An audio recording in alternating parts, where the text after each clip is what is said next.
దావీదు తన జీవితంలో ఏ కష్టం వచ్చినా, ఏ ఇబ్బంది వచ్చినా, ఏ ఆటంకం వచ్చినా, ఏ కీడు జరిగినా తనకు తెలిసినటువంటిది ఏంటి అని అంటే కేవలం సర్వోన్నతుని యొక్క చెంత చేరి, ఆయన సన్నిధిలో చేరి ప్రార్థించడమే దావీదుకున్నటువంటి ముఖ్య లక్షణం. అందుకే దావీదు తన జీవితంలో అనేక సార్లు దేవుని సన్నిధికి చేరి ఆయన మొరపెట్టడం, ఆయనను వేడుకొనడం, ఆయనను విన్నపించుకోవడం జరిగింది. చాలా సార్లు మనుషులుగా మనం దేవునికి వ్యతిరేకంగా వెళ్తూ ఉండేటువంటి మనుషులం కదా.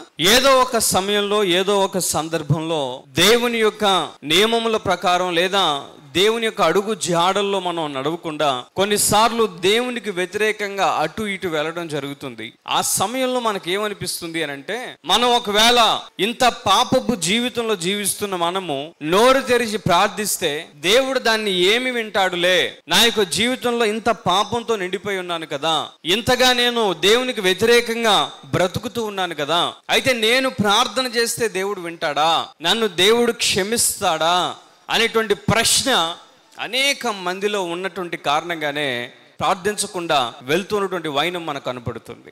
నీవు కూడా నీ జీవితంలో గమనించావో లేదో, ఏదో ఒక సమయంలో నీవు దేవునికి దూరంగా బ్రతుకుతున్నటువంటి దినాల్లో దేవుని దగ్గరికి వెళ్ళి ప్రార్థించాలి అనేటువంటి ఆలోచన నీకు కలగదు. కారణం ఏంటంటే, దేవుడు నన్ను క్షమిస్తాడో లేదో, నా ప్రార్థన ఆయన వింటాడో లేదో, నా మనవి ఆయన ఆలకిస్తాడో లేదో అని మనం ఎక్కువగా ఆందోళన చెంది ప్రార్థనా జీవితానికి దూరంగా బ్రతుకుతాం. అందుకే దావీదు భక్తుడి కీర్తనలు అంటారు, 5వ వచనం చదువుదాం. Psalm 86 verse 5. ప్రభువా నీవు దయాళుడవు, ప్రభువా నీవు దయాళుడవు, క్షమించుటకు సిద్ధమైన మనస్సు గలవాడవు. జాగ్రత్తగా వినండి, క్షమించుటకు సిద్ధమైన మనస్సు గలవాడవు. బిగ్గరగా దేవుని మహింపరుద్దాం. హల్లెలూయా, హల్లెలూయా. దేవుడు ఎటువంటి వాడు అని అంటే, మనం ఆరాధించేటువంటి యేసయ్య ఆయన దయాళుడు. క్షమించటానికి ఎలాంటి మనసు కలిగి ఉన్నాడట చెప్పాలి, సిద్ధ మనస్సు. That heart is ever ready to forgive us.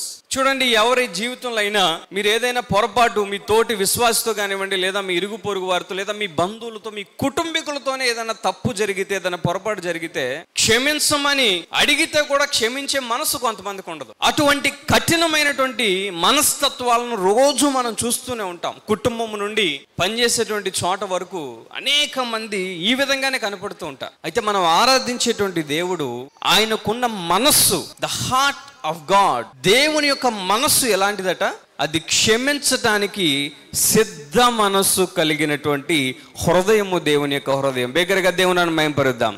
హల్లెలూయా, హల్లెలూయా.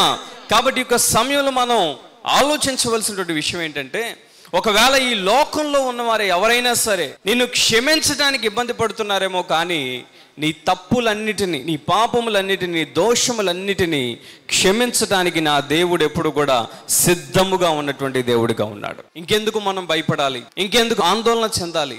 ఆలోచించండి, మన దేవుడు ఎటువంటి వారు అని అంటే, ఆయన క్షమించేటువంటి మనస్సు కలిగినటువంటి వాడు. అయితే ఏ విధంగా ఆయన యొక్క మనస్సు ఉంది అని అంటే, క్షమించడానికి సిద్ధముగా, అది ఎప్పుడు సిద్ధముగా, నిన్ను క్షమించడానికి ఎప్పుడు సిద్ధముగా ఉండేటువంటి మనస్సును దేవుడు కలిగి ఉన్నారు. దాని కింద మనం అక్కడ చూడగలం, నీకు మొరపెట్టు వారందరి ఎడల కృపాతిశయము గల వాడవు. ఎవరికట?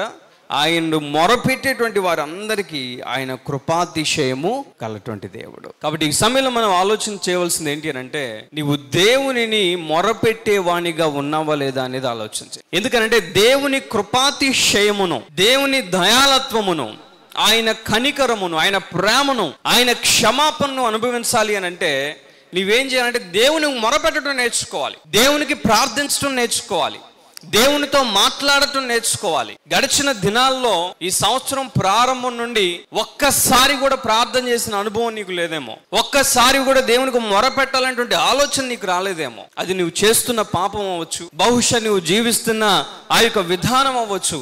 అయితే దేవుడి సమయంలో అంటున్నాడు, ఆయనను మొరపెట్టే వారికి ఆయన కృపాతిశయము గలటువంటి వాడు. చివరి వచనంలో కీర్తనకారుడు అంటారు, యెహోవా నీవు నాకు సహాయుడవై నన్ను ఆదరించుచున్నావు, నా పగవారు చూచి సిగ్గుపడునట్లు శుభకరమైన ఆనవాలు నాకు కనపరచు. అనేక మంది పగవారు దావీదు మీదకి లేచినప్పుడు ఆయన చేస్తున్న ప్రార్థన ఏంటి అంటే, నీవు వారిని ఏం చేయాలట? సిగ్గుపరచ. ఎందుకంటే నేను నిన్ను కలిగి ఉన్నాను, నీవు సర్వ సృష్టికర్తవు, నీకు నేను మొరపెడుతున్నాను. నీవు ప్రార్థన ఆలకించకుండా ఉండేటువంటి దేవుడవు కాదు, ఉన్నటువంటి దైవములందరికంటే కూడా నీవే గొప్పవాడవు, నీవు మాత్రమే ప్రార్థన ఆలకించేటువంటి వాడు అని కీర్తనాకారుడు ఇక్కడ చెప్తున్నాడు. ఈ రోజున నీ పగవారు, నీ శత్రువులు పెడుతున్నటువంటి నిందలు, అవమానాలు, వాటిని వలన ఒకవేళ కృంగిపోతున్నావేమో, దేవుని సన్నిధికి వచ్చి ప్రార్థించు. ఎవరైతే నీకు వ్యతిరేకంగా మాట్లాడుతున్నారో వారినే నా ప్రభువు సిగ్గుపరచబోతున్నాడు. గట్టిగా నమ్మిన వారు హల్లెలూయా చెప్దాం.